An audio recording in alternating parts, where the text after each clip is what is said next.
So Highland Noise Podcast, I'm Shane. I'm Glory. Happy Monday.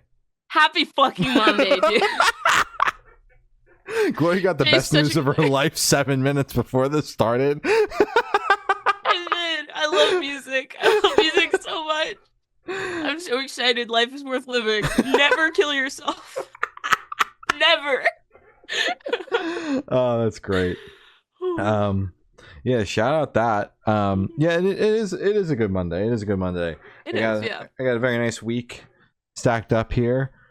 And I'm enjoying the vibes. I'm enjoying the vibes. I'm working from home all week this week. So can't complain about much, you know? Just chilling, grinding away.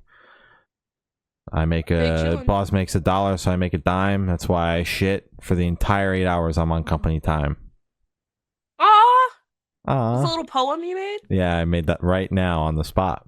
That's great, man. You Thanks. know, get you in the booth. You think I should be a poet? I think you should be a writer. All right, I'll quit my day job then. Do it right now. There you go. I think that's what all bands do, right? Yeah. They say, let's just dive straight in, right? Yeah. that's a smart thing to do. That's the spirit. Well, last week I went to a handful of shows, a bunch of wild cards for me, if I'm being completely honest with you. On the last Tuesday, I saw Hozier and Gigi Perez, which is a sentence I thought I would never say, if I'm being quite honest. Although I do fuck with the occasional Hozier song, and by the occasional one, I mean Take Me to Church. That shit absolutely bumps. I've never heard the full thing. I'm gonna be so real. I was bumping that shit on the radio in 2014. I cannot even lie. That shit is incredible. He did rip that one live. I know you peed your pants. You're dude. like, it's the song. It's the song. I like this one. This one. But I know this one. I know this exactly. one. I know the words to this one. Was on the lawn. My first time on the lawn since the absolutely abysmal experience I had on the lawn for Fall Out Boy a few years ago. This time around, a lot better. I was at a different venue. I was at the Freedom Mortgage Pavilion in Camden, and the lawn there is a lot better of a setup. It's dead on to the stage, which was very nice. It's not like this weird, like at the other venue, PNC Bank Arts Center, in near my area. There's pillars in the way and all sorts of shit that obstructs your view. That's but like most lawns. It's the worst. I don't understand it. Yeah, this one was dead on. There's still obviously pillars that are holding up the roof over the seats, but a lot more dead on, straight on. The sight lines at that venue just overall are a lot better. And there was this small strip of lawn against a wall that had a walkway going through it that was splitting off the rest of the lawn to the left. Yeah. Well, I was able to get a nice little spot up against this corner lawn that was great. I was basically with myself. It was amazing. It was up against the wall, and then there was a walkway to my left, and it was great. It was nice and secluded. It was I didn't have to be around much of anybody, which was very nice. That's awesome. Yeah. Gigi Perez was cool. I've heard the name viral at some point somewhere.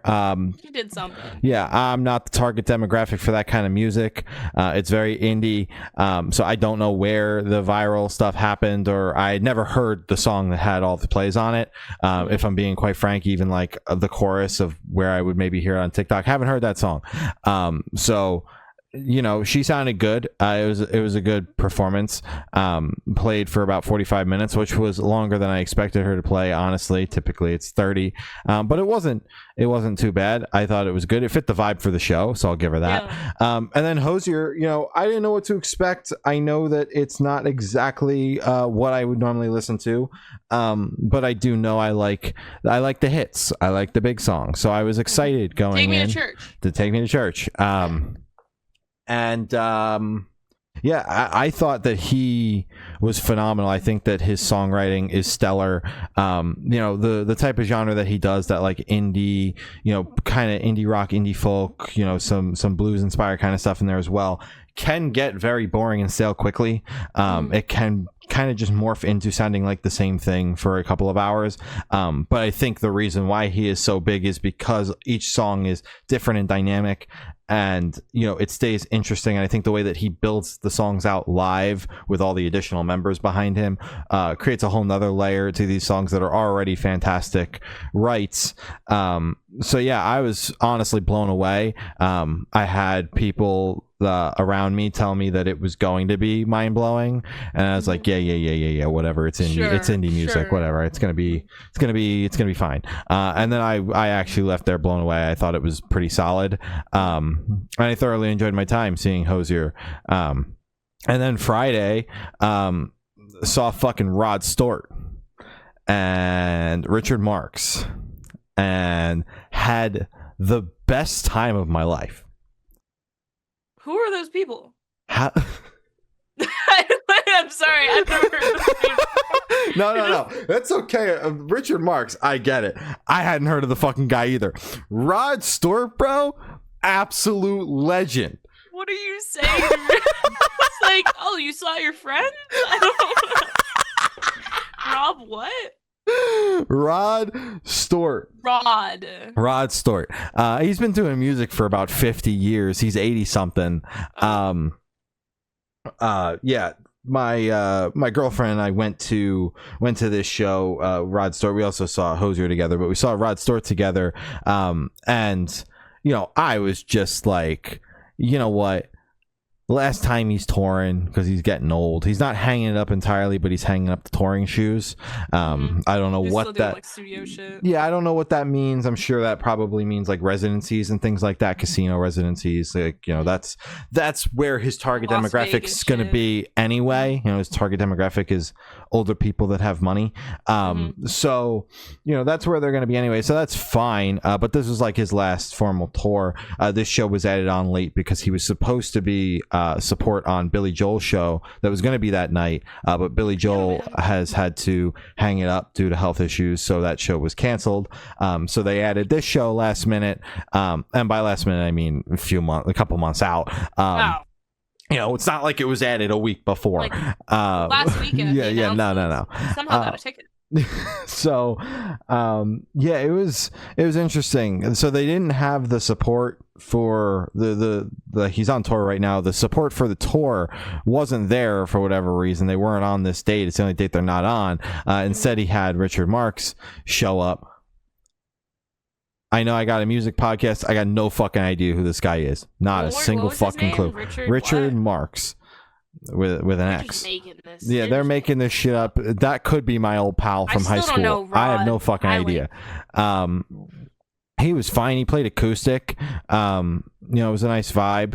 I was on the lawn for this show as well. A lot better of experience on the lawn. $30 lawn seat to see Rod Stewart. I can't complain. And then the man, the myth, the legend. This Rod Stewart you're talking about. I feel like you're making him up.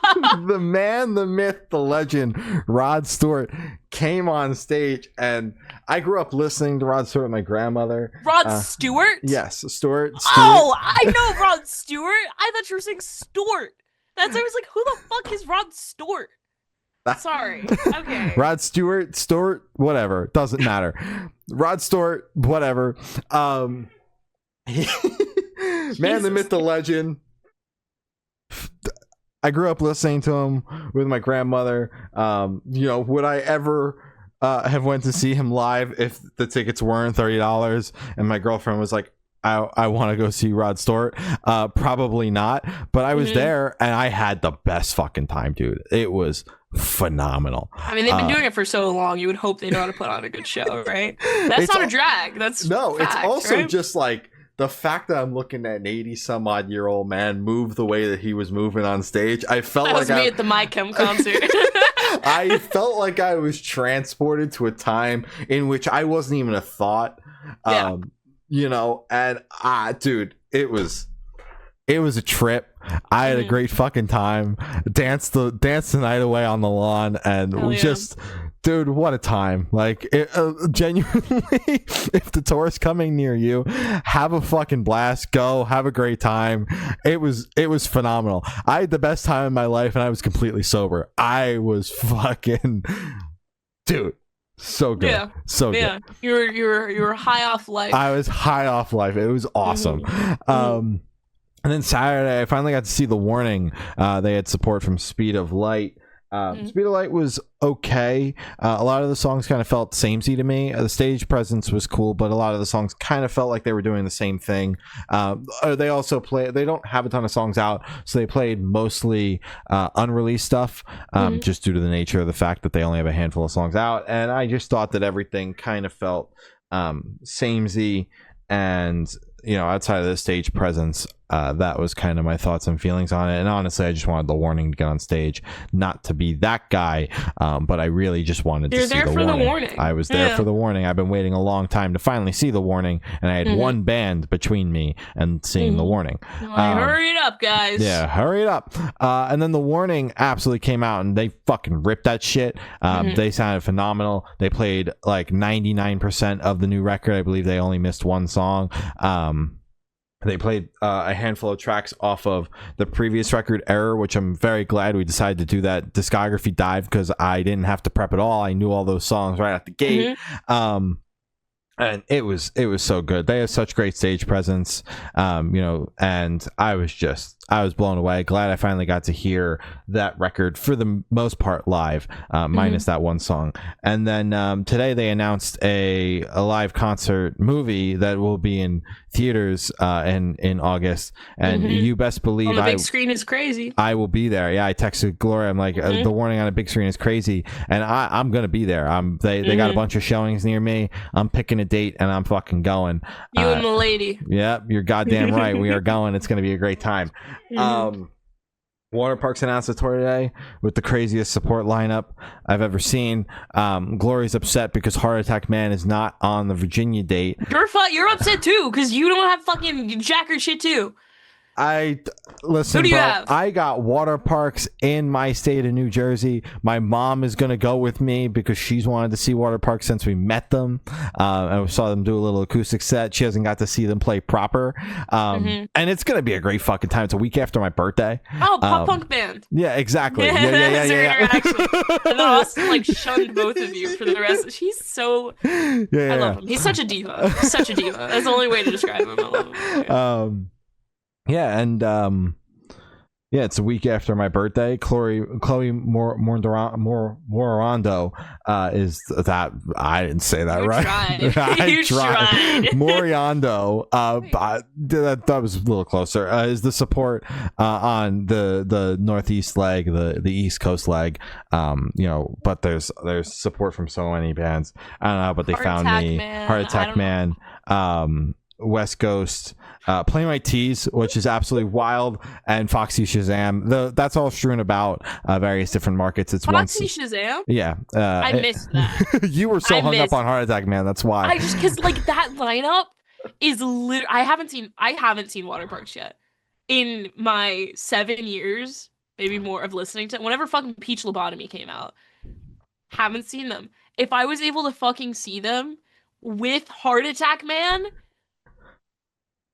whatever. Well, I know this show is going to be nuts, so I highly recommend you go, even though it's Chloe I might have to fly as the support, because I'm sure that her set's going to be great as well.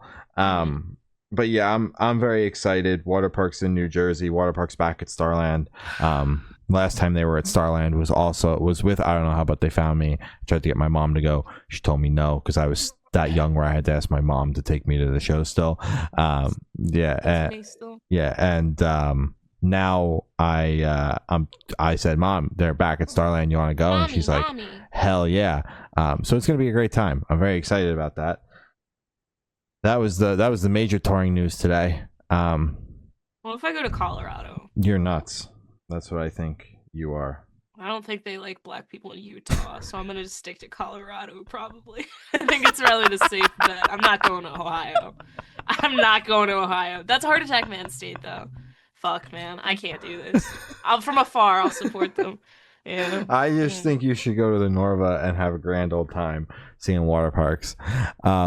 But we got we got plenty of albums to chat about, and a very eclectic, wide range. Got deathcore, got pop, got indie pop, and then rap. We're covering the gambit here. A little bit of everything. Each record touches on a completely different genre. It was a mess. We're gonna chat about it. There's plenty. Yeah, there's also plenty of singles throughout that we'll be chatting about as well. Kicking it off, Slaughter to Prevail dropped their new album Grizzly. We didn't cover any of the singles except song 3 because that's Baby Metal song. Also going to be on the upcoming Baby Metal record that drops in a couple of weeks. And although I've heard a bunch of these songs just over the course of the past several years, because it feels like this record's been rolling out for a couple of years. We've been getting singles every so often, and then Slaughter to Prevail is not a band that I like go out of my way and I listen to the newest Slaughter to Prevail, but it just comes on in my listening because they are one of the juggernauts within the deathcore scene. And, you know, in listening to music that sounds vaguely like this band, it comes on in Spotify radio and things like that. And I'm always intrigued because they have such a unique sound within deathcore where it is just so... It's just so brooding. That's basically where I'm at. It is not melodic in the least bit. They just absolutely pulverize you with riffs and vocals, and sometimes it's not even words. I think it's just Alex groaning and grunting at you. He does that, yeah. And honestly, it's fucking awesome. It's so badass. My first time diving into like a full Slaughter to Prevail record, and I came out of it being like, I understand why this band has so much attention on them. They're doing something that's a little bit more unique within the deathcore genre, like I said, and it makes sense that people are paying attention to this and listening to this and are big fans of this. Dude, I think it's incredible. It made me want to run into a wall of people. I know that they attempted the record for the largest wall of death at Incarceration Festival. I don't know if they achieved that or not, but I heard about it listening to Sirius Radio. I can understand why people want to do that to this music. It makes me want to do it. I understand why Alex slams the microphone into his head. It makes me want to do that. Anymore. He doesn't do it anymore? No, because I saw him at Warped Tour and I was waiting for it. He didn't. I was talking to the girl next. I was like, why isn't he hitting his head? And she was like, fuck, I don't know. Like, he should be hitting his head right now, right? And I was like, yeah. And then he just didn't do it. It was fucking, I think probably like a doctor's note or something. I'm like, you're actually causing damage to your skull, man. You probably should do that. Well, I can understand why he used to do it.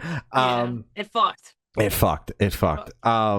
I love the way it opens with Banditos, although it does make me think of 21 Pilots. They fucked up. Yeah, does make me think of 21 Pilots you've done. a little bit. But it's nice to hear the song, and it sounded absolutely nothing even close, even similar to 21 Pilots at all. It is a brooding, almost 5-minute song to kick the record off. Russian Grizzly in America is a great, 1-2 punch. I'm Dead is an interesting song.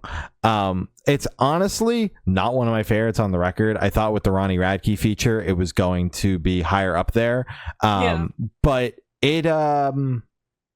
it's not a standout for me on the record. I thought that Ronnie's part was really weird and buried and kind of out of place on the song, and the vocals throughout the song were very strange and off-putting, and if that was the point, then mission accomplished.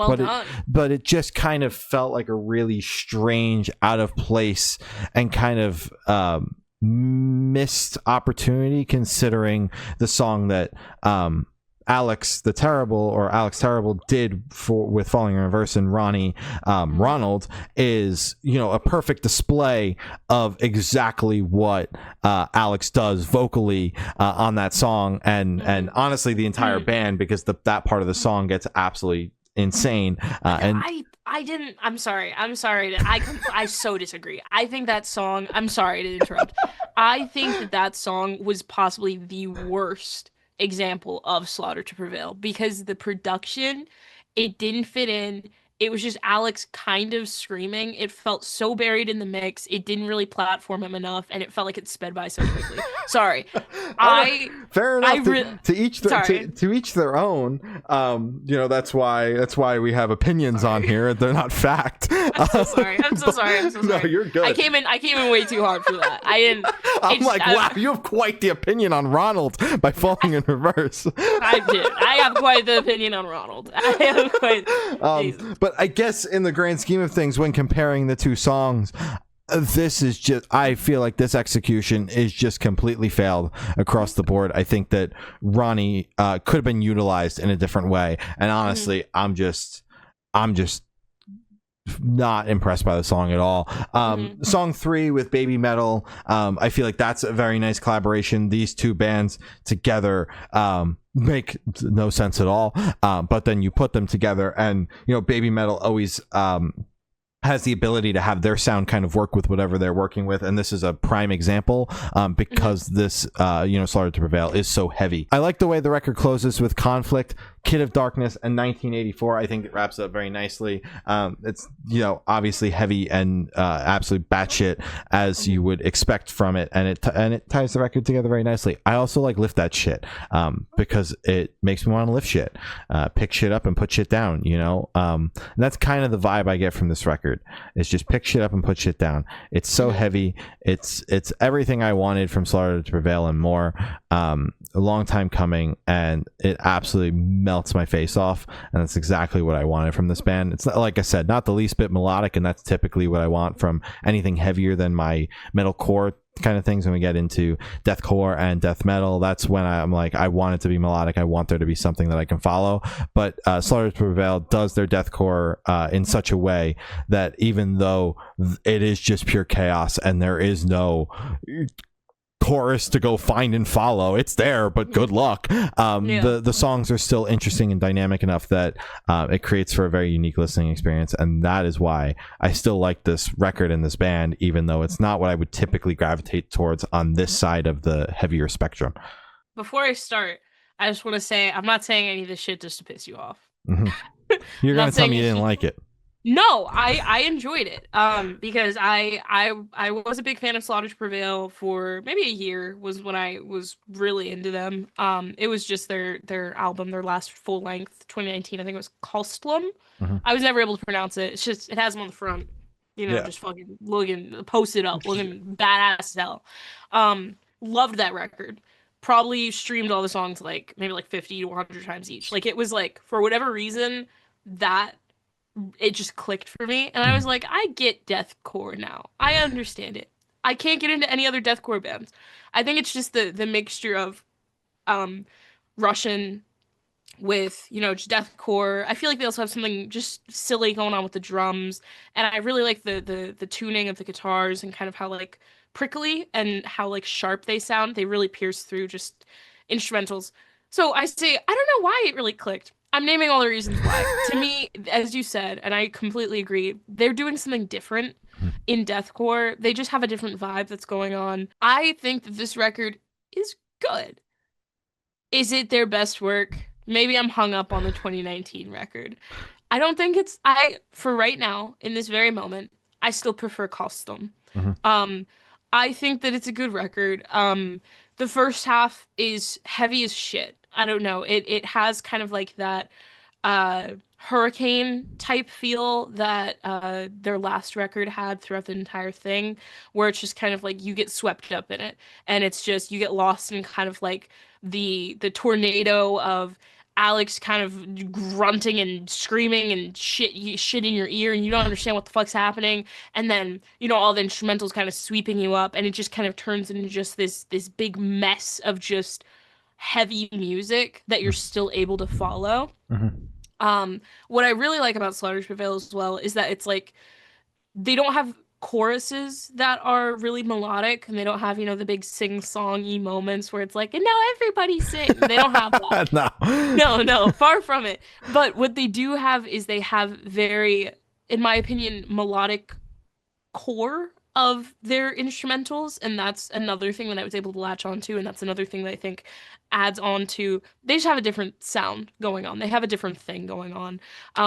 Because it isn't as deep into the mix as what I've found other deathcore bands have mixed their instrumentals, where it's kind of like vocals are the top instrument, because I think deathcore vocals are an instrument more so like a feature. Um, they're a tool. They're on the same level as the fucking drums, you Mhm. know? But with Slaughter to Prevail, I feel like you're able to still hear everything clearly while it is kind of sweeping you up, while you are kind of getting a little overwhelmed with like, fuck, there's a lot going on here. The thing is with the second half of the record, it feels like the storm is dying down, and it feels like the instrumentals take kind of like a step back almost just in the mixing. It feels like they got lowered. And it's really Alex's vocals that are like front and center, which is fine, but maybe I just hit my limit because I was like, I don't even know what you're fucking saying anymore, dude. Like it's just, but that's the thing. That's Mhm. the thing with Slaughter to Prevail. They're big because of, the instrumental talent, and because of just how fun it is to listen to, the guitarist and the bass and the drums just kind of like go at it. But one of the main reasons why they're Slaughter to Prevail right now is because of Alex's vocals. They stand out. They're very strong. One of the tricks that he does at the show is he puts down his mic and he screams into the crowd, and you can hear him from all the way in the back. Mhm. That's crazy shit. Not everyone can do that. No one tries to do that because you're gonna fucking hurt your vocal The cords. dude's a You know? superhuman. It's fucking crazy. So I understand why, if that was a choice, but it just kind of felt weird because it was just as I looked up and the record was going on, it was like after Lift That Shit, it kind of felt like it took a slight shift Mhm. of super heavy fucking hurricane, as I said, was just kind of like sweeping you up. You really don't know what's going on. It's kind of like almost dragging, and I was just kind of getting bored of it because Mhm. it felt like it lost energy, I guess is what I'm saying. It was still kicking your ass, but it just felt like maybe it was just a different session. Maybe it was older songs and then the newer songs were at the end. I don't know if that at all. Maybe my brain is doing something, but that's just how I kind of picked it up. Granted, I mean, Kid of Darkness, I did enjoy that, and that's the second to last track. So that is on the second half of the record. I really like song 3 as we reviewed it. I think that song is fucking awesome. I love baby metal. Hot take, I liked I'm Dead. I thought it was fine. Um because mainly the reason why I liked it, I mean, I heard it and I went, is that fucking Ronnie Radke? And I looked and it was Ronnie Radke, and I said, yeah, I knew you're fucking on this record. Anyways, so I was listening to it and I was like, what I liked about it is he offers that buoy Mhm. in the sea of there's so much shit going on that you hear clean vocals and you kind of latch onto it and you go, I don't care what the fuck you're saying, but it's like, I need something. I need just to latch onto something. So other than that, I still thought it was a good song. Mhm. Um, I did think his like mixing was weird. I thought he sounded a little weird. He didn't the sound like Ronnie the Radke, which was vocals are very compressed. it was just sounded yeah, Yeah. compressed. Yeah. So that was weird. I completely agree with you on that. Where it sounded out of place. But I still thought it was a fun song. Um, I did like 1984. I did I think it was Kochi. I don't know. There was and possibly the intro. There was a song that had like a Russian infomercial, I think. Mhm. I really like when bands add that type of shit. Again, I don't know what the fuck they're saying, but it just adds kind of just it makes it more into an experience instead of this is one song after another after another after another. I like having those little breaks and moments in between songs. Um the last person you would expect to have an in-depth review on a deathcore record is Just had one. typically exactly just had one. All that to say, thought the record was fine. Yeah. I'm maybe just have a soft spot for Costum, but I feel like I'm saying it differently every time. I really don't know how it's pronounced, so I'm just kind of The last tossing it out record. there. The last record, the 2019 album, Yeah. full length. Maybe I just have a soft spot for that, and that's why this one's taking a little more time to grow on me. But I just thought it was fine. Maybe the shtick is wearing off of just how crazy his vocals are, where it's like, no, it's crazy, but like what? Like, what are you saying? You know? Yeah. It gets old. Mhm. Badass. He wrestles bears and shit. He does. I'm not gonna tell him that shit to his face. No. I'm not gonna be like, it got a little. He's gonna fucking wrestle me. You know? I'm not doing that. I'm gonna lose. All that to say. Fine. Yeah. They're going to be on tour here in the States, supporting Falling in Reverse this fall. So if you're digging this record and you want to potentially see some of the songs live, it is only a support slot, so no guarantees on how many songs. But if you want an opportunity to see these songs live, Falling in Reverse, they are supporting the God is a Weapon tour. So peep the dates on that. Peep the dates. Chapel dropped their new album, Modern Nature. Welcome back, Chapel! Yeah! I love God, Chapel. never Oh my thought God. we'd hear from this band again. Holy shit. I never thought I'd say Chapel release their new album ever again. It's like it's been so long. We've been supporting Chapel and listening and covering them throughout their brief death for 5 years. So cool to see them back on the playlist with an actual full project instead of, a single here or there. This record is incredible. It was well worth the wait. Granted, it's So just short. the greed in me. It's the greed in me. It's so 7 short. songs. And it's only 16 minutes. That's an EP. I love you guys. I just want more. I'm greedy Want as even fuck. more. I'm greedy as fuck. I think this album is incredible. I think it is kind of like the matured, grown version of Chapel. Sunday Brunch has been in my rotation for fucking ever. Room Service, I still have a couple songs littered throughout my master playlist. So I hear them almost every day. So now hearing this record, hearing Carter's vocals, it's saying things that I haven't heard him say before, are making me go, God, this is the best record I've ever heard. This is fucking incredible. As I said, more matured. It feels like a step up. Production-wise, songwriting, everything. I can't really compare old Chapel to this Chapel because granted, Sunday Brunch was 7 years ago? 5, 6, 7, 8 years ago. God damn, I was 1 year off. It's fine. 8 years ago. That's fucking crazy. That's like a kid. That's like a whole life, Damn, imagine being born when Sunday Brunch was out.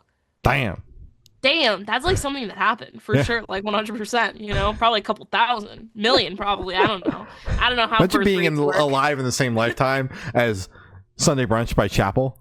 But One of the best albums of all time. We're so blessed. We're so lucky. So anyways, this record is fun. This record has so many ass shakers. I mean, fucking Mexico is one of my favorite songs. It was a single. I mean, it's so fucking catchy. Big Baby was also one of the songs that we've both been quoting forever. So it's almost like a meme now, but it's just like, it fucks. This song is incredible. Why Do You Hate Me is incredible. Let's Wake the Neighbors is such a good opener. It is the best way to kind of say, hey, we're fucking back. Everyone wake the fuck up. Yeah. Like, we are here. Incredible. I love Chapel. I think this record is the best step back into the light. I would like more, please. There's no way you guys disappeared for 4 years and only wrote 7 songs. Let's get the second album out, right? Please? I'll help fund it. Thank you. Yeah. Yeah, new Chapel, man. Like when this record was announced, I damn near shit myself in pure excitement. Gloria and I have been huge fans of Chapel for a long time now. 5 years ago, we had them on the podcast for the first time. Don't watch it. Don't watch it. But a few months before that interview, I got to see them for the first and currently only time. I'm now holding out hope that I will maybe at some point in my lifetime get to see Chapel live again. And seeing that Super whatever show and seeing Chapel forever altered my brain chemistry into becoming the number one Chapel fan in the entire world. And every time Chapel puts out new anything, that immediately means I go to their Spotify and just listen through the entire discography over and over and over again until I get tired of it, because they have a discography where it's like, it's so small, but I'm able to, if I take enough time away from it, I will spend a week and a half listening to it like an obnoxious motherfucker, and that be the only thing I listen to. And yeah, because it's so good and it's so infectious, and they're so great at writing music. You said it's a modern take on Chapel, and that's absolutely correct. The band has matured a lot in the years since we've heard from them.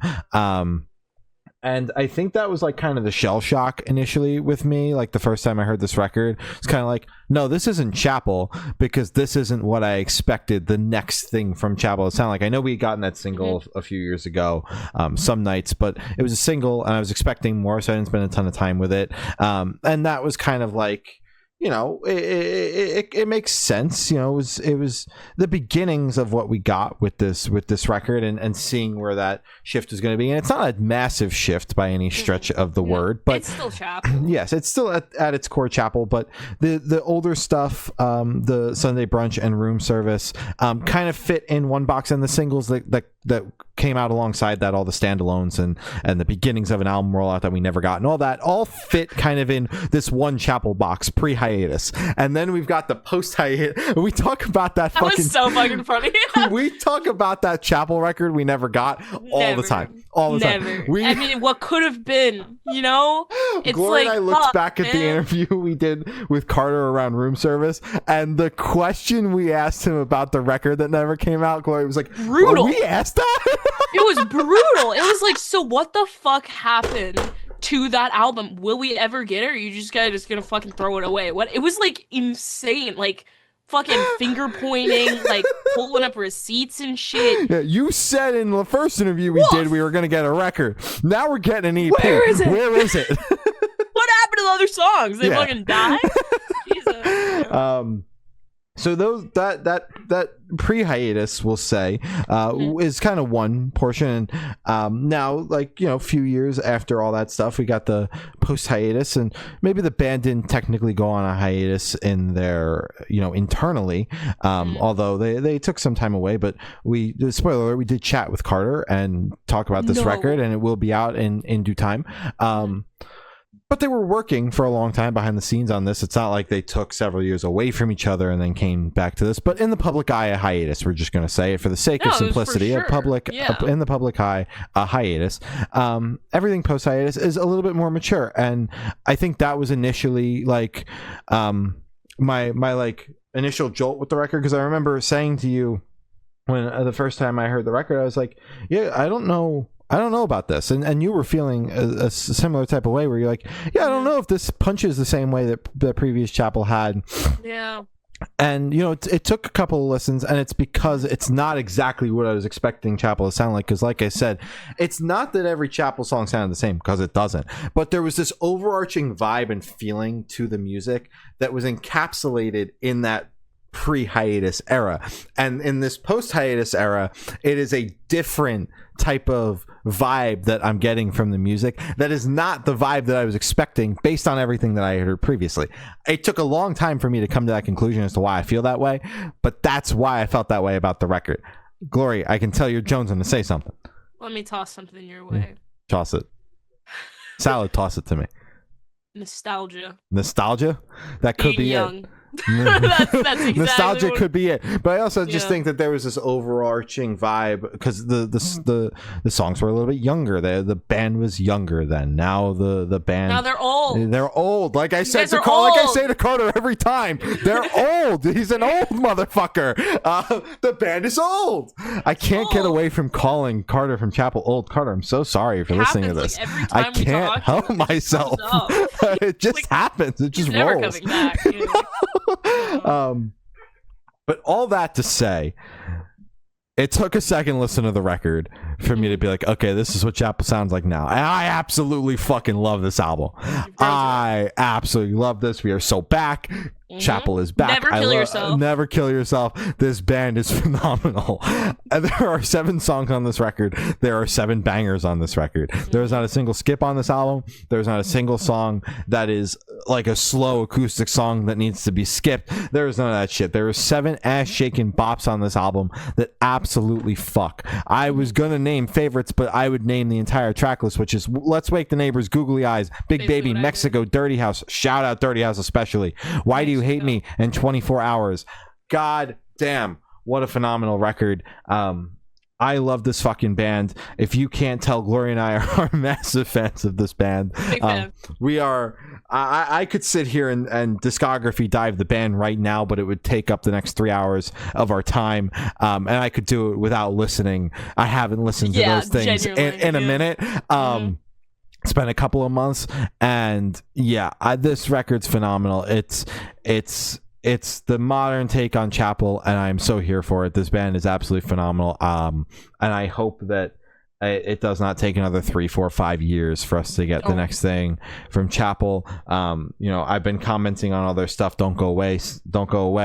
Make sure you stay. Because please don't leave again. Yeah, please don't leave again. Please don't leave so soon. Things like that. Because they did an album release show in Nashville as well, and we're posting about how great it was. And I was like, don't go away so soon. Like, don't make it 5 years until the next time you're on stage. Why don't you come do that in New Jersey, Philly, New York? I don't care. I will travel. I will be there. We'll fly Gloria in. Podcast will pay for that shit. Gloria and I'll be there. We'll bump. We'll bump.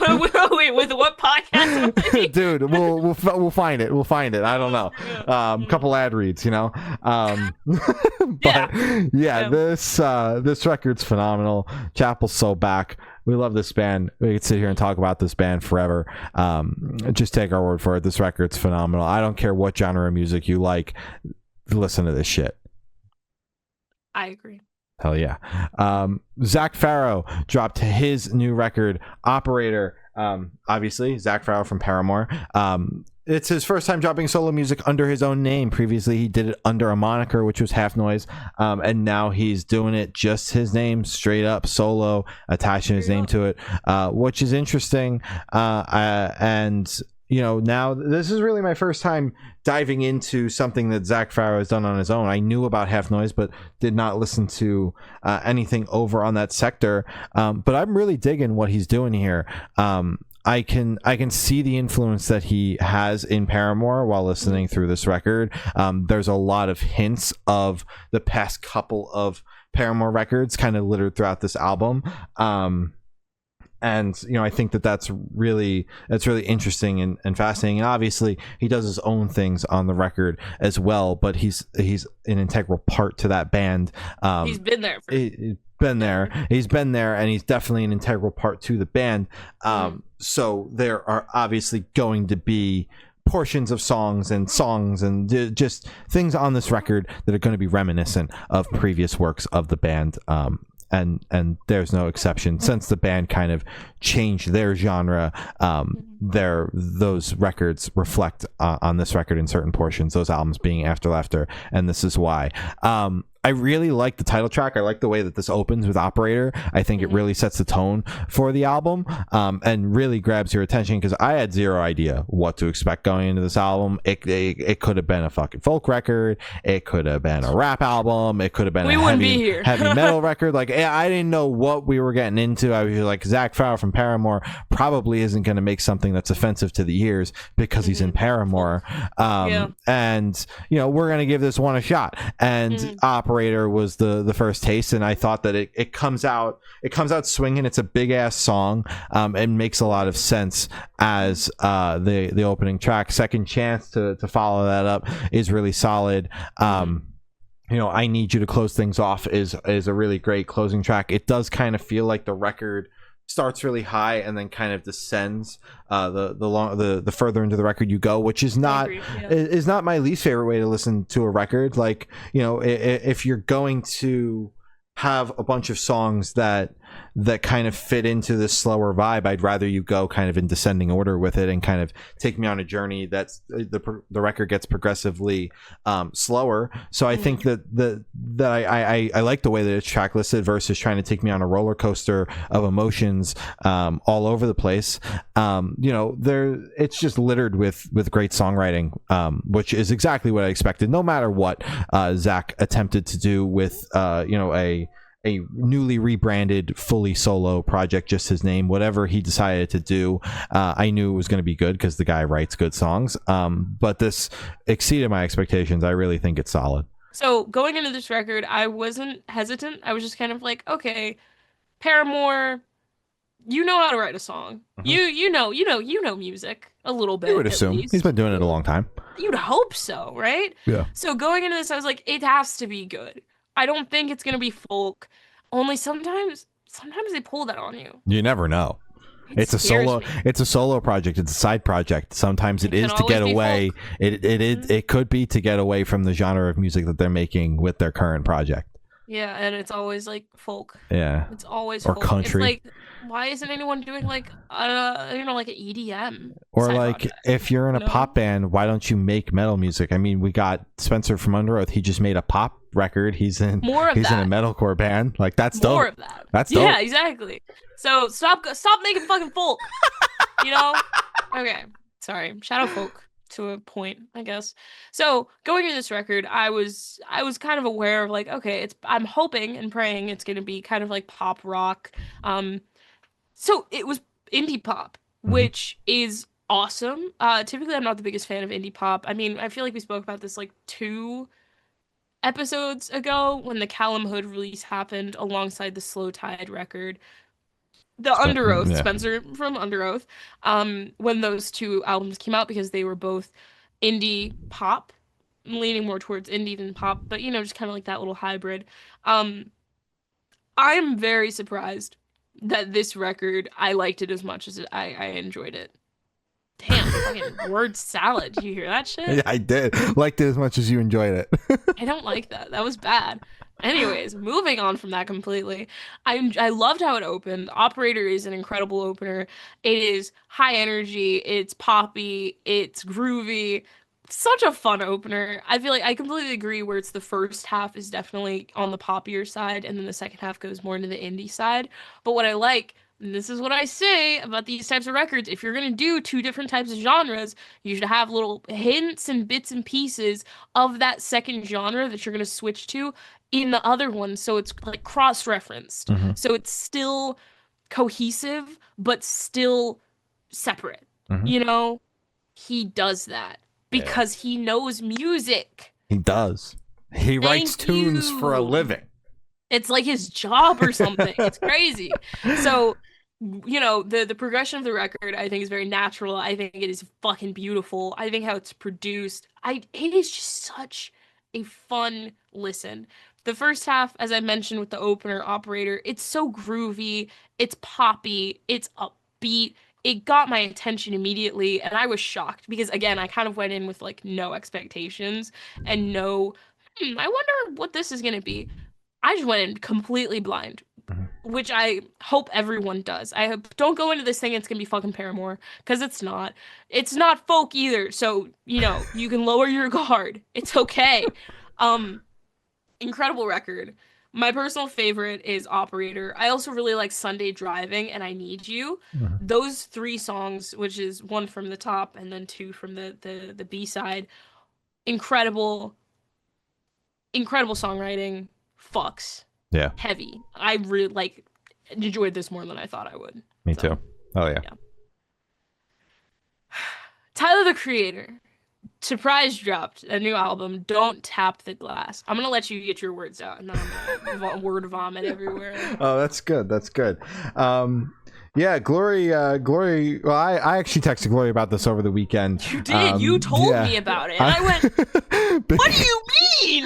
Oh my god, sorry. It started popping up. He did announce the record a couple days in advance, and then this magical track list popped up with all these features on it, and that's what I sent to Glory. She told me she was trying to find it, and those features obviously wound up not coming to fruition, and Tyler debunked that over the weekend. Although I honestly thought he was like, this isn't real. I thought that was going to be a marketing ploy of some sort, because he like didn't want it leaked, that so he was trying to like just basically say that that's not happening, and then it comes out the same shit with Chromacopia. Yeah, and then it comes out and it happens anyway. I could have totally seen that happening, because the names that were on that list definitely could have made sense for this record. They were not, Tyler's at the top of his game, so there's not many people out there that he cannot touch in terms of features.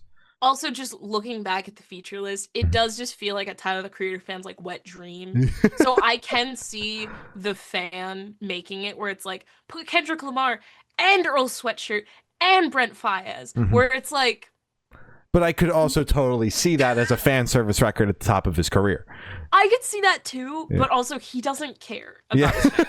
So no. I don't think he would ever do that. It's not even, maybe then not to care, not to necessarily like, give one for the fans, but maybe just to like be like, look at how fucking ginormous I am. Look at what I can pull together. Look at what I can pull together. You could even look at it as that way, if not for it to be fan service. But I've enjoyed the things that Glory has put on the playlist in terms of Tyler the Creator.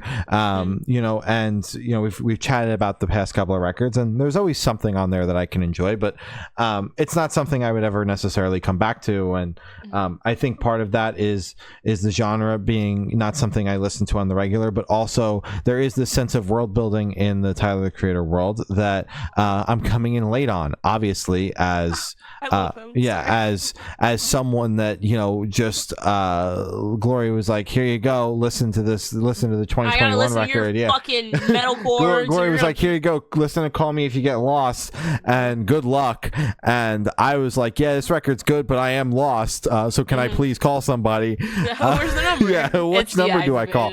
And then with Chromacopia, again, world building and interludes and things like that in the grand scheme of things create a very interesting listening experience, but there is this like slight disconnect of being like, all right, well, what the fuck is happening? Although you can still take those songs at face value, they are great songs. That record is awesome.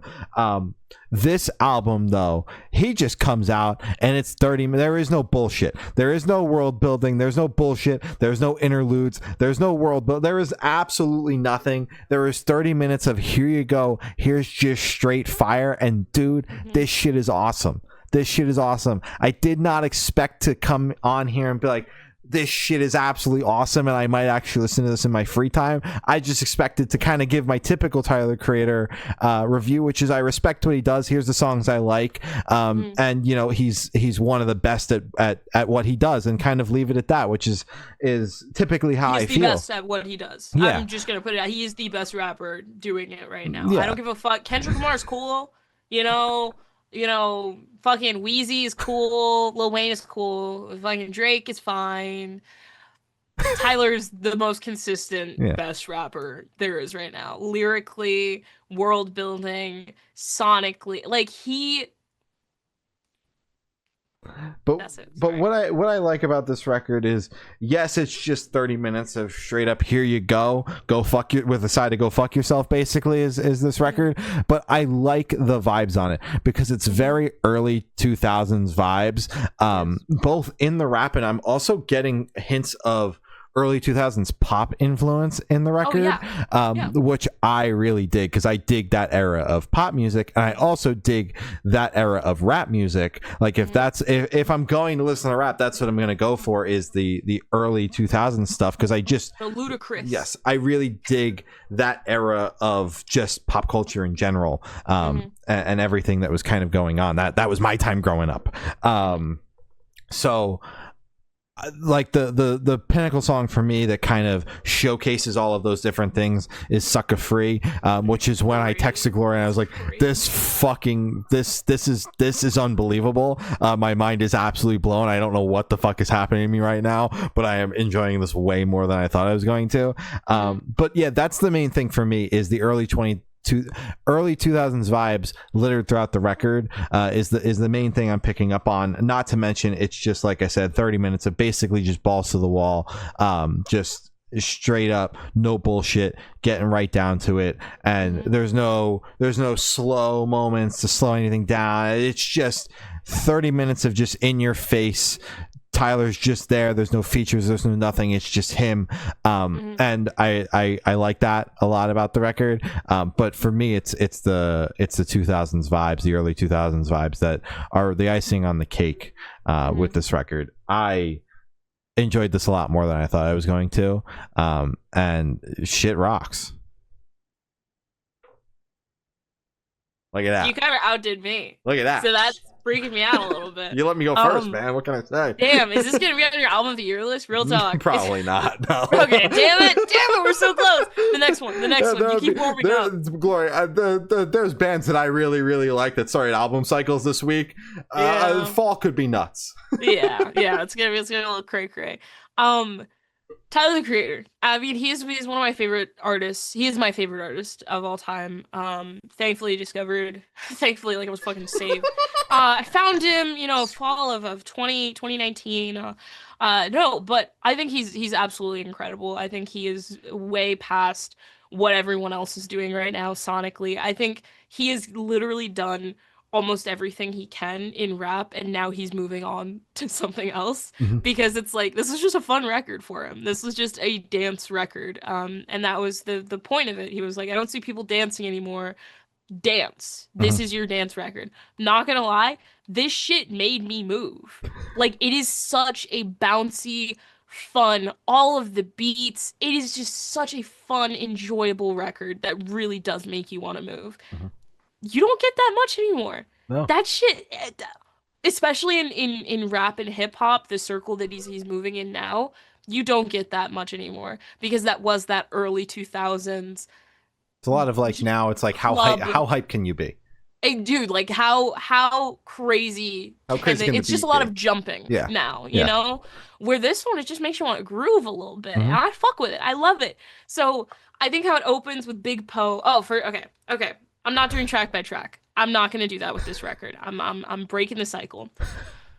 I think that this record has a lot of counterparts off of Chromacopia.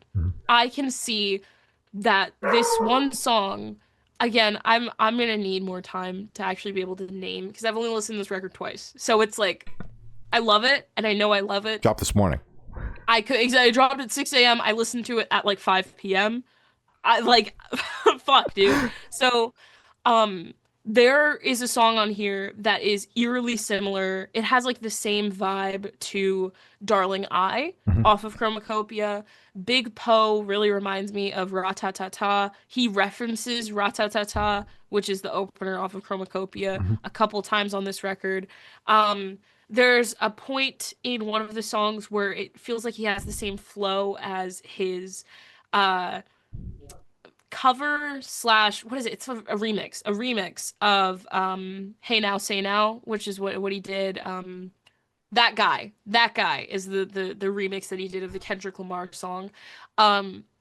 So it's like, I see bits and pieces of shit that he could have been working on in that same time, which is really cool, because it's like seeing the little brother of Ratatata, or seeing like the little sister of Darling I. And I love that shit. There are features on the record, but they're hidden. So even I still don't know who the fuck is on the record. It's just, I hear a female vocalist and I go, that's not Tyler. Who the fuck is that? I go, you sound a little different there. Also in Big Poe, a little different. I think it's Pharrell. That's what I was reading. Yeah, I had read there was like a couple of hidden features, but nothing like the track list that had leaked that was made up. No Kendrick Lamar. I couldn't hear. There was a one of the features that was listed was Baby Keem. Couldn't hear him. I listened to the record twice and I was reading the feature list off like the second song. So I was actively looking for Baby Keem because I do enjoy some of his songs. Didn't hear him. So I'm just confused. I'm waiting for him to add the features because with Chromacopia, he waited like 3 or 4 days post release to add the features. So I'm waiting for him to add the features for this one because I really would like to know where the fuck he put them because I can't hear them at all. Don't tap that glass slash tweaking. That's my personal favorite. I love that song so much. I think it's so fucking hype. Big Poe is also fucking crazy.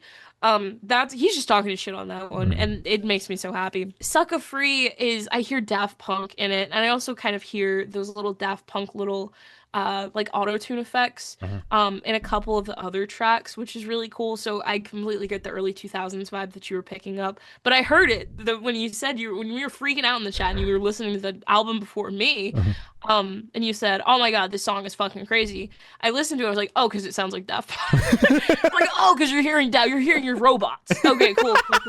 And you were like, "No, it sounds like early 2000s." And I was like, "Yeah, it's your little robots." It does sound like fucking. It sounds like Daft Punk to me. The little voices.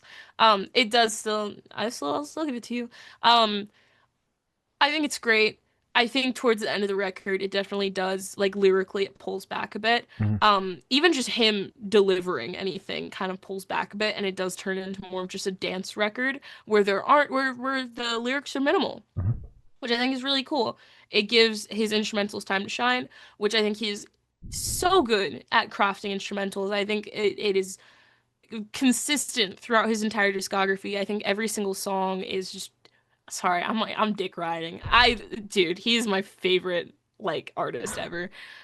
I think throughout his entire discography, you can see that all of his instrumentals have been crafted with such clear like intent and just such a vision.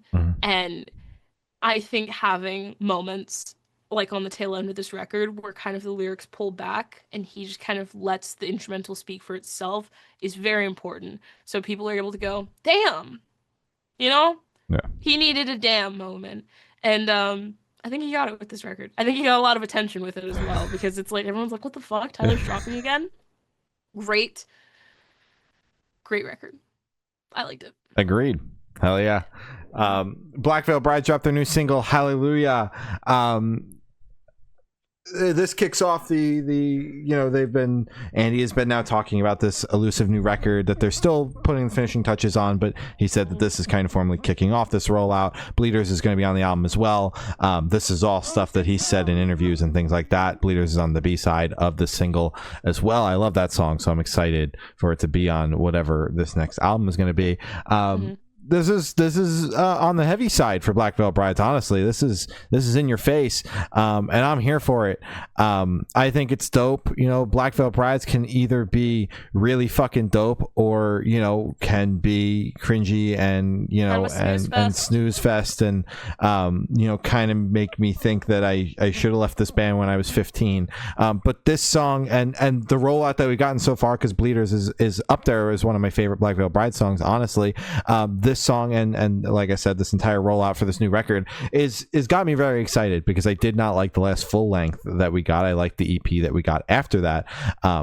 So cautiously optimistic. I'm liking what I'm hearing so far, and I'm excited to kind of see this thing move forward. That's fair. I feel like just when a band drops a song called Hallelujah, it's just gonna be heavy and it's just gonna be good. My only other example of that happening is Under Oath. Dude. But 2 for 2. Shout out Under Oath. 2 for 2. You gotta call it. Yeah. I think this song's awesome. I think it's is great. Typically, I am not the biggest fan. Even Bleeder, I wasn't the biggest fan. I thought it was fine. It was fine. Yeah. But this one feels like they're doing something. It feels like they're stepping out of their little box, and that makes me very happy. They're getting heavier, which I think is much needed. Because I feel like for this genre, this era of bands, I should say, where it's like you've been around this long and you kind of get comfortable in the genre that you've been doing for so long and the sound that well earned. You've crafted your own sound where people are able to be like, oh, that sounds like Black Veil Brides. It is. Yeah. You only have 2 ways you can go. You either go heavier and evolve, or you get washed up. You know? You know? Or just do something new and exciting that stays within the same vein. It doesn't necessarily have to be heavier, but I do like where this train is heading, right? For this band in general. For this band. Yes. So I think they're going heavier. Yes. And I hope this is a thing that they keep doing. If it's just this is their weird track, I'm gonna be so pissed. And I'm gonna say it. Well, I'm obviously a Black Veil Bride's fan. I love this band. I've loved this band for a long time. I've loved this band for a long time. So I haven't gotten a chance to watch the entire Adobe Radio interview that Andy did. But I've seen a bunch of the clips that have been posted on social media. And one of those talked about how this upcoming record, because presumably they chatted about the record a decent amount, although he did say in one of these clips it's not fully done. It's still in the process of being mixed and mastered. That goddamn Bring Me the Horizon record. Yeah, it's going to be in purgatory. But it was self-produced by Andy and Jake Pitts in the band. So it was the band working on it, and he talked about the band having all these opinions throughout their career, working with all these various different producers. The band kind of just exploded from the first record and never got a chance to kind of go back to the drawing board and work as a band. They were just constantly being put in the room with these new people, and with these new people comes new opinions. So they shipped it back, and it's just them, and now we're kind of getting what they think a Black Veil Bride's record should sound like versus what other people think a Black Veil Bride's record should sound like with their input, which is exciting. Yeah. Which is exciting, and I'm liking where it's heading so far. That's for sure. Damn straight. Currents dropped their new single. It Only Gets Darker. Let me get my 2 cents in. I think the song is really good. I like Currents. Currents fucks. That's all I got. Glory looked at me like I was an insane person as she was saying the fucking, for the people listening solely audio, Glory looked at me like I was an insane person, and I was just sitting here patiently waiting for her to finish saying that the new song had come out for me to act like an insane person. Dude, I fucking love Currents, man. This shit absolutely bumps. I'm seeing them Saturday for the first time in years. I have missed the past couple of tours they've been on here in the US.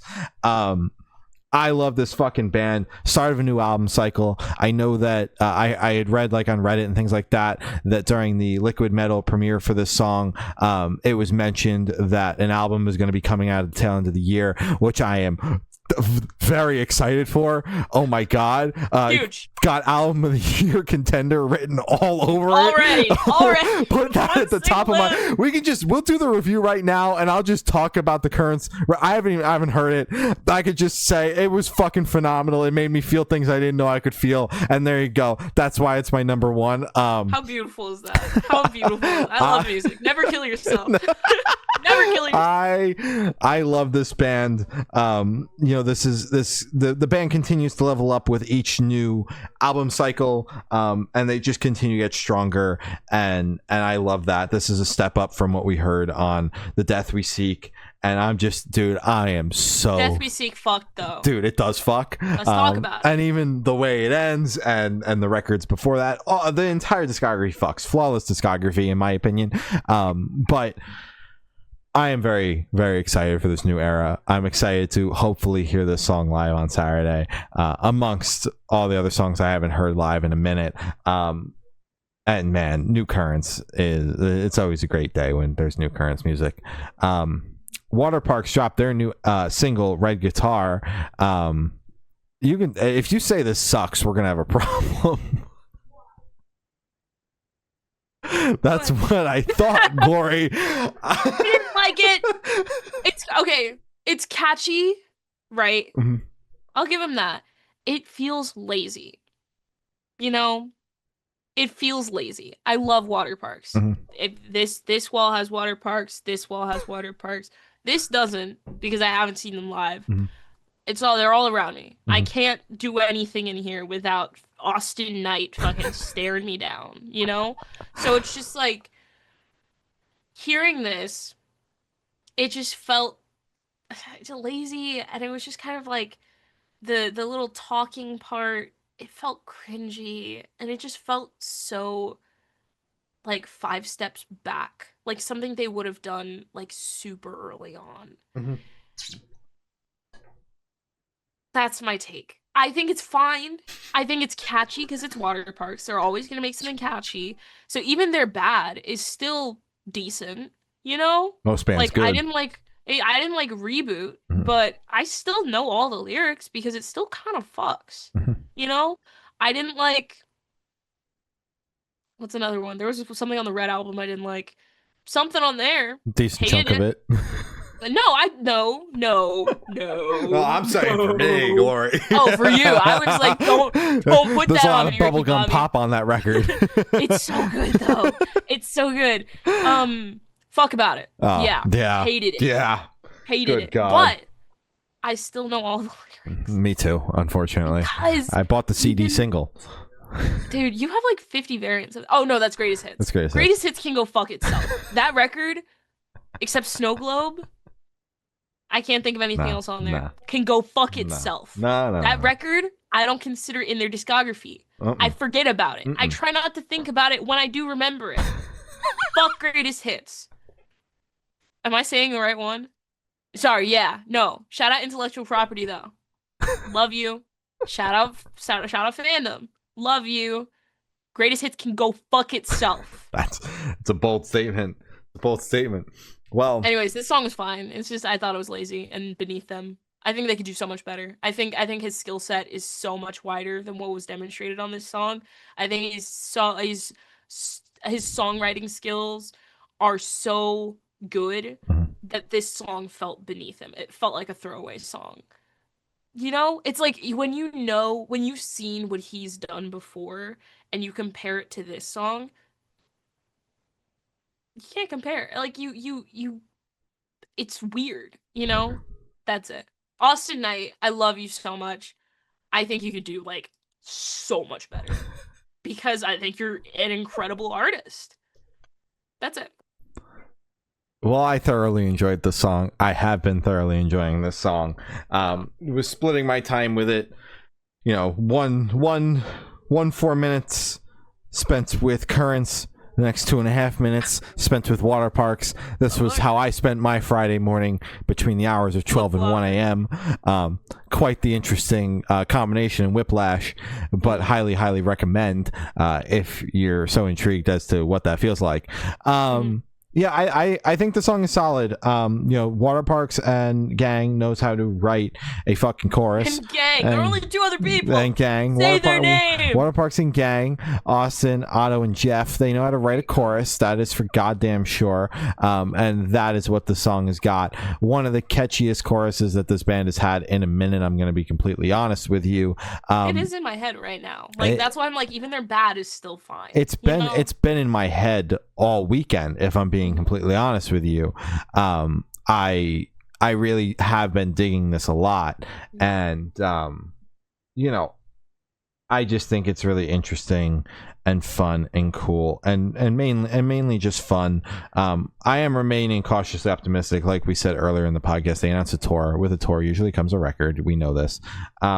So I'm remaining cautiously optimistic though, because I wind up liking one or two of the singles does not mean I wind up enjoying the record. Sometimes I don't even enjoy the record on the first listen. It takes a second one. Shout out Glory for making me listen to Greatest Hits a second time after I'd sunk several $100 into pre-orders on that album, and I was like, I don't think I like it. So shout out Glory for that. Forever thankful for her for that. So much potential, man. Low key as hell. Snow Globe. The singles were so good, man. The record is so good. I own it 18 times. I know, and it's bad. It's so bad. Okay. You want to buy one of my copies, Glory? I could pawn it off. I have like two. I think I'm good. I think I only have one. Thank God. I mean, I'm praying because that's like $80 sitting there that I don't listen to, and it's scratched too. It came scratched. In this moment, Kim Dracula dropped the new single "Heretic." Heavy as shit. This is like what I want in this moment to sound like always. Typically they have kind of like I feel like operatic is the worst. No, it is. It's very theatrical. Like theatrical. It's very theatrical. It's very like bland. that's kind of what it like, is. But it's like very repetitive because they do it on every song. Yeah. Where it's like if they had like one song on the album or two even. Oh, I'll give them two. Yeah. Two even on the record where they do that, it would be like oh, I want them to do that again. But it's like too much of one thing is bad, you know? They do it every song. This song is heavy as shit. Love Kim Dracula. I enjoyed this track thoroughly. Yeah. This song has me wishing they didn't suck live. I'm being honest with you. Because you would want to see I it. would want to see this new ERRA live if it didn't suck, because the support lineup on that tour is also absolutely incredible. We'll be chatting about one of the bands later, WARGASM, and that would be the main reason I would want to go. But yeah, this song is definitely a change of pace in what we've heard from In This Moment. I added on here begrudgingly because I think I've said this on the podcast in the past. I don't want to listen to In This Moment too much because I have liked, for the most part, what I've heard. I don't want to get into the band though, because then I'll know I want to give them another chance live, and I've already given them a couple of chances, and they've I've burned hard.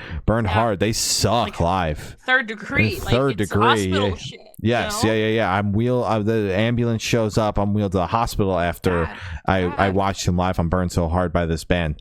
So yeah, no, I'm liking the song a lot. A lot. I Prevail dropped their new single Rain, announced their upcoming record Violent Nature, dropping in September. How fun is this track? This is so fun. I like it a lot.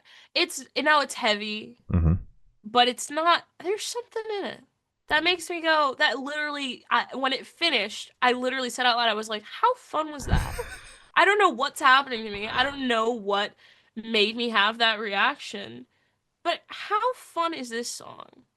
That's my review. How fun. That's a great review, Gloria.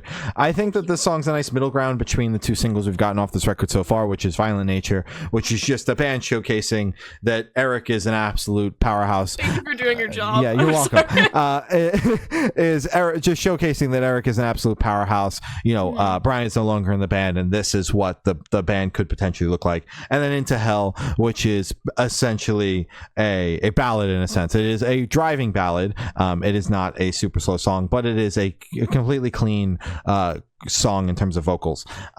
This kind of is that middle lane where Eric is absolutely screaming his head off in certain parts of the song, but then it has that clean Octane-esque chorus, which is what I expect from this band. It's what we've gotten on the past several records. It's fine. It's what the band does. They're an Octane core band. I love them for it. I love this band for that reason.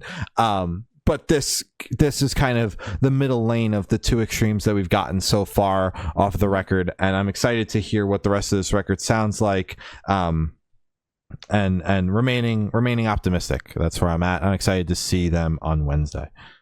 Fingers crossed. Yeah. Fit for a King and Chris Motionless from Motionless in White dropped their new single Witness the End. I love these guys. I don't know why I'm switching to like an old woman review where I'm just like, this is just so wonderful. I love this. But it's just like, damn, this song fucked. You know? It does fuck. It is two worlds that I feel like have needed to collide. If they had not already collided, I feel like this is something that should have happened years ago. They've been friends. They've toured together, but never a song. And Kirby's been doing the Slaughterhouse Live a handful of times. Cute. Nice. But no, it hasn't collided in the studio like this. No. Yeah, so this has been needing to happen for a long time. I'm happy it finally did because this is a match made in heaven. Chris Motionless is honestly, I'd probably say like top 3 metal vocalists in my ranking. I think he is such an iconic. He's in a top 3 band in my opinion. That's fair. I just don't listen to them enough. I feel like if I did, they would for sure be top 3 because Chris and just the vibe that they have and kind of how theatrical they are and how he's able to switch from clean vocals to the growly, scratchy, like sassy ass little vocals that he has. His range is incredible is what I'm trying to say without the colorful, the glitter of my words. His range is phenomenal. So that's why I think I don't listen to them frequently, but just knowing what he's capable of and after listening to their entire discography for a review, go check it out if you haven't already. Feel like Motionless Way as much as Shane does. I think he's incredible, and I think having Kirby and Chris, make a little song together is incredible. I think the song fucks heavy. Great. Yeah. When I saw this track list get announced for the upcoming Fit for a King record, which drops in a couple weeks, by the way, I'm very excited for it to finally be out. I saw this feature on there and I was like, this could go one of two ways.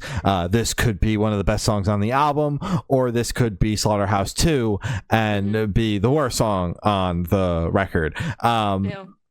That forever haunts me. And dude, this song is fucking phenomenal. I've been liking everything that we've been getting off of this upcoming Fit for a King record. I think they're going to new heights and new levels with this new music. The band has been on the rise over the past few years. Band's been getting bigger, and now the music is really going alongside of it. I've been digging everything that we've gotten so far in terms of singles, and then adding in Chris here on this track. It's like almost a return to form. Like the noises he's making on this song, I haven't heard him make in years. Long time. I've seen people reference Creatures, which is the first motionless and white full length. When talking, yeah, you have listened to that. When talking about this song and this feature and his vocal delivery on it. And I'm loving it. This is exactly what I wanted this song to sound like, and I'm stoked for this record to be out in a couple weeks. You and me both. Dark Divine. Fuck. Dark Divine dropped their new single, Better Start Digging. This is up there, one of my favorites from Dark Divine. I'm really been digging this, no pun intended. I think it's solid. Like I said, it's one of the better Dark Divine songs I've heard. Across the board, they're very solid, but this one is definitely up there. It has some oomph in it. Got some oomph for sure. I think Dark Divine has such big potential to be a juggernaut in the scene in the next coming years. The next few years. Because they have, it's like they've checked all the boxes. They have the stage performance. They have the look. With the theatrics, they have the look with the painted faces and kind of just like the stage look, the set. They have their sound. It's like, how are you such a quote unquote young band? Because I don't want to toss all their time and effort out the window. It's not like they fucking came out of nowhere yesterday. They've been working for this. How are you at this age of a band, like literally checking all of these boxes this quickly? How do you already have all of these things done and ready and prepped, and now it's just grabbing the attention of people so then they can blow up? They've already been touring with some of the biggest names in metal. On Summer Loud this week. It's insane. They're doing everything right. So I think this is going to be huge for them, because it's like they're ready. This is it. They've been prepping. Now they're ready. Very excited. I enjoyed this song thoroughly. I'm a big fan of Dark Divine. I think their music fucks. As I said, I think they have their sound, and it's so refreshing seeing it, because it doesn't sound like much else that's happening right now. It's they got their little shtick. Yeah. It's nice. I love it. WARGASM dropped their new song, Small World Syndrome. I love WARGASM. I was so excited for this to be like, I already had it written on like my top singles of 2025 before I even listened to it. And then you heard it. And then I heard it. And I went, this isn't WARGASM. I went, respectfully, this isn't WARGASM. WARGASM is supposed to be like a shit fuck of music where it's just, there's so much going on and it's hectic and it almost gives you a headache, but it's fun and it makes you want to dance. And it makes you want to just fuck shit up. And it makes you want to get mad, but also just like dance and let loose. This was too clean for WARGASM. This was like too streamlined. Does that make sense? Did you pick that up too? It's just weird. It felt weird to me. I just thought it was a very interesting, eclectic song. That was definitely on the weirder side of WARGASM discography, but I feel like they've done such a good job of diversifying what they do within their discography that this doesn't feel as out of place as it should. and that's kind of where I'm at. It's definitely off-putting. It's definitely weird. Not what I expected at all, because typically it is kind of this balls to the wall energy chaos that ensues kind of in your ears for 2.5 to 3 minutes. And the song is not even remotely close to that. But at the same time, like I said, they've done a good job of really diversifying what they do. And it's not as out of left field as I thought it was going to be, and that's kind of where I'm at. Not my favorite Wargasm song by any stretch, but not as weird as it would be in a different band's discography. That's fair enough, man. I'm just salty. I'm just mad. I'm just mad. It's fine. Avatar dropped their new single In the Airwaves.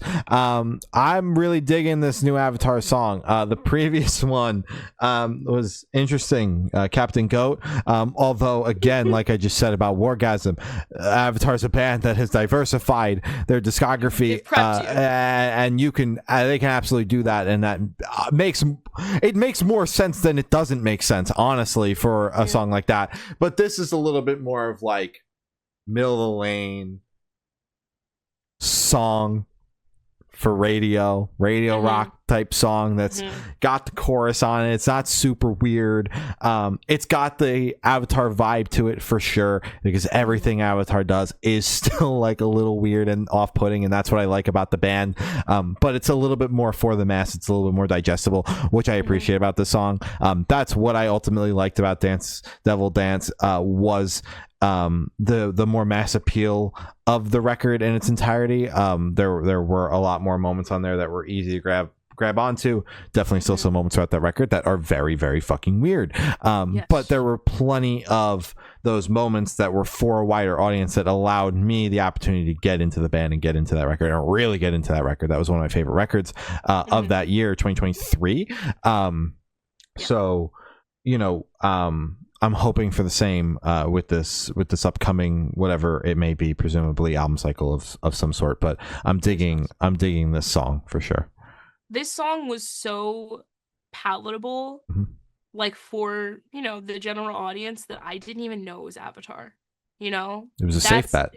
It's so strange, because I was listening to it and I was like, this is good. It sounds a little familiar. Who is this? And I was like, this is no fucking way this is Avatar.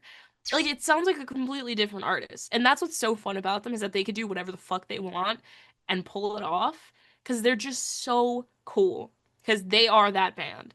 I really enjoyed this song, even though I didn't even know it was them for like the first fucking third of it. Great track. Great track. President dropped a new song, Rage. I liked this. Yeah. Maybe it's because off second listen, I was already kind of in that mood, because this hits kind of the Zac Farro button of that kind of like indie pop, which is so strange considering the last few tracks. Yeah. So it's just like, I don't know. I liked it. I liked it a lot. Indie pop with a breakdown. Yeah, What more could you ask for? President's been doing a lot of weird shit. Has just absolutely exploded with the first song, and the music has gotten progressively better since that first song, if I'm being completely honest with you. That first song was very interesting. They announced their debut EP with the release of this single, and comes out in September. I like this song. It's honestly my favorite President song thus far. I've been getting more and more into this project and whatever is going on with this masked president figure. More and more as each song has come out. The first song was so horribly bad that I almost was like, I don't think that this is worth covering. But I'm glad that we stayed on this train, covered the next single, because it was a lot less offensively bad than the first single. And now I'm curious to kind of hear this entire EP, hear this project, and kind of see what's going on in the world of President. Good Charlotte dropped their new single Stepper. This comes off their upcoming record. Sounds like Good Charlotte. Yeah. And like I Good ain't Charlotte. bad. They're a timeless band. So they're continuing to create timeless music, but it sounds like Good Charlotte. Yeah. It's not a phase, Mom. You're goddamn right. Sounds like. Hell yeah. Shinedown dropped their new single, Killing Fields. Damn. This song fucked. Early. I actually like really enjoyed this track more than I thought I would. Mhm. Shinedown typically isn't our way we move. Mhm. But this track had something in it. I don't know. I guess the lyrics stood out to me a lot more. Typically it takes a couple listens for me to actually hear the lyrics. Something about them, I don't know if it resonated or if it just kind of made me like step back and go, "Damn. Okay. I hear you. Mhm. All right." I just really enjoyed it. I thought it was a very strong song. Yeah. I also really dig this song. I've honestly been digging everything. We got 3 singles now. Don't know what it's alluding to, but they're on this massive arena tour right now, so Lord only knows what. But whatever it's alluding to has been some of my favorite stuff that I've heard from Shinedown. A band that obviously is a ginormous force in the hard rock and rock and metal scene and all of that mumbo jumbo. An absolute force to be reckoned with, but not always my favorite when talking about that genre of music. So kind of have been approaching this new rollout with cautious optimism, but I've been blown away by everything so far. Like Dance Kid Dance and 365 have been some of my favorite songs that I've heard from this band, and I am just blown away by this song, and I'm very excited for whatever's next. Overall stoked. Damn straight. Glasslands dropped their new single "Die Alone." Haven't heard from this band in a hot minute. It's been a second, yeah. It has been a beat, and it is great to have them back on the playlist and chatting about new Glasslands, because this shit absolutely rips, dude. I really enjoyed this. I mean, it was catchy. It felt strong. It felt powerful. I liked this song a lot. It checked all the boxes of like a good song. Not mad at all. I think they did the shit. They did it. They did the shit. They did the shit. I'm losing it. The Acacia Strain dropped their new single, A Call Beyond. Heavy as shit. A little melodic. Little cute little moments. I liked it a lot. Exactly what I expect from the Acacia Strain. I expect to listen to their music and visualize myself potentially dying in a pit.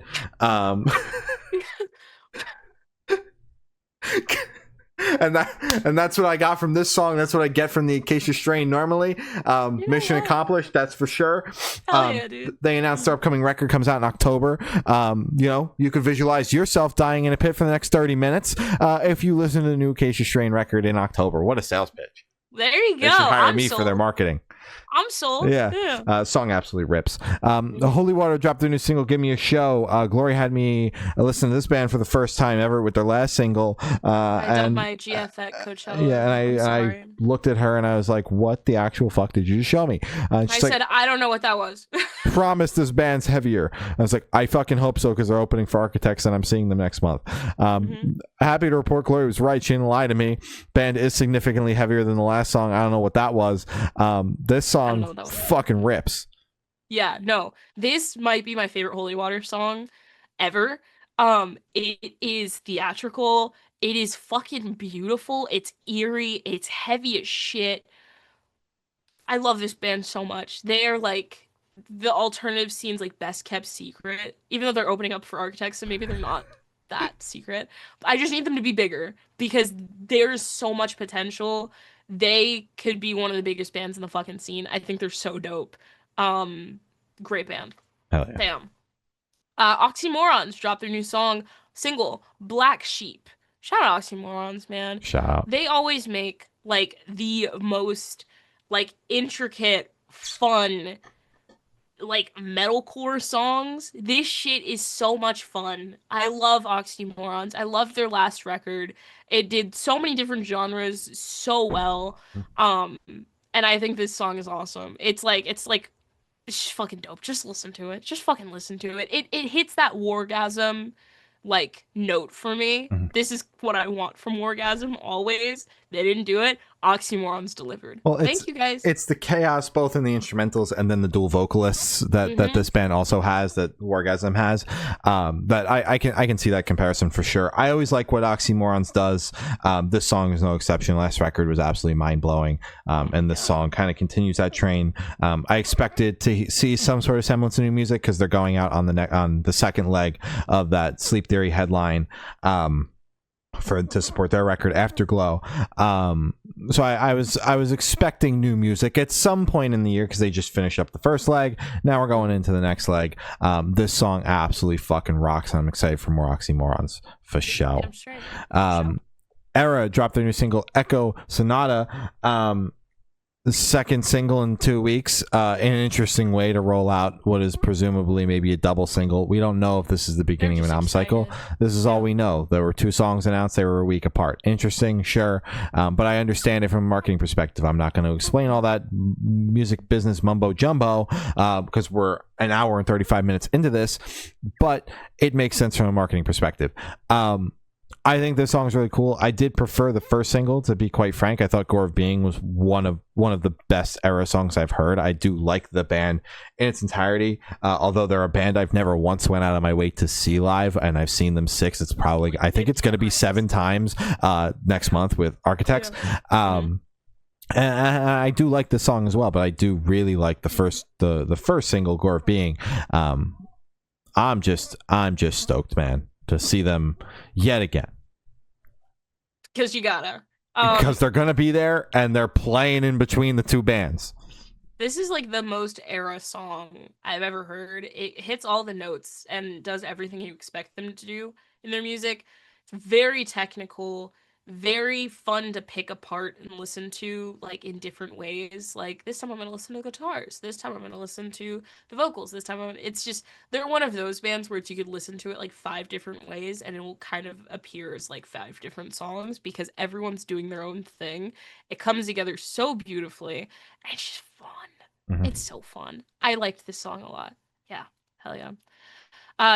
Jonas Brothers dropped their new single, I Can't Lose. Let me just say before we review the song, this was the last single that we had on the playlist before the Slur to Prevail album started. Imagine the whiplash going from ERRA, a prog metalcore band, to Jonas Brothers, a pop band, no longer the best pop punk band to come out of New Jersey because they're no longer a pop punk band, but they were the best pop punk band to come out of New Jersey. And then going into Slur to Prevail, which is a chaotic deathcore band. Yeah. Quite the whiplash. Crazy. Glory, go ahead. Very brief. I like Jonas Brothers to a point. I think they're doing what everyone knows them to do. They're corny. Mm-hmm. It's cute. I let them get away with it because they're the Jonas Brothers. What am I gonna say? Mature Jonas Brothers? That's not their thing. They're not gonna start writing about like fucking taxes and shit. You know? So that would go nuts. You know what? No, it'd go crazy. Like, actually, maybe Joe. I hope you're listening. But no, I think it's fine. They're just corny, but it's like endearing in a way. But then it's also like, you guys are like grown ass men. So it's I'm conflicted. I think it's fun. Don't take it too seriously. I'm talking to myself. I think they're fine. Yeah, that's where I'm at with the band. It's fun. This song didn't really leave much of an impression on me. I'm going to be honest with you. You know, the new record comes out in a handful of weeks here, August 9th. August 8th. I'm seeing them August 10th at MetLife Stadium here in New Jersey. They're playing MetLife. Rejects. Yeah, All American Rejects, which I am potentially more excited to see than the Jonas Brothers, if I'm being honest. In that size arena, too. I am so jealous. Like, I would kill I have to upgrade my seats this week because the ticket prices went so I can get way lower. You're gonna be on the stage. Yeah, up in the nosebleeds currently, but with the amount of money that was spent, it take about $30 more to get us all the way down there in the lower bowl. So got to work on that this week. But like I said, this song didn't leave much of an impression on me, and I'm just kind of waiting for the full record to see if there's any sort of impact or if it just is another fleeting moment, like the past couple of Jonas Brothers records have been. Ever since they stopped making pop punk music, you know, the albums just haven't been as good. It's been downhill. Go back to make pop punk. You guys are touring with the All American Rejects and Boys Like Girls. I need a pop punk record. Lord only knows what this record awaits for us on August 8th. Those are all the topics we have today. You can follow us on Instagram as Good Noise Podcast, Facebook is Good Noise Pod, TikTok is Good Noise Podcast. All the audio streaming platforms are Good Noise Podcast, YouTube is Good Noise Podcast, and Patreon is patreon.com/Good Noise Podcast. Gloria's got your Patreon supporters, Twitch subs, your important plugs, your merch store plug, and your Amazon storefront plug. And then we are going to take a quick nap before we do an 11 p.m. interview. I I was trying not to think. I kept looking at the time and I was like, fuck, it's still happening, huh? Thankfully, it's in like 2 hours because this was like a 2-hour podcast. So awesome. You know what? Hell yeah.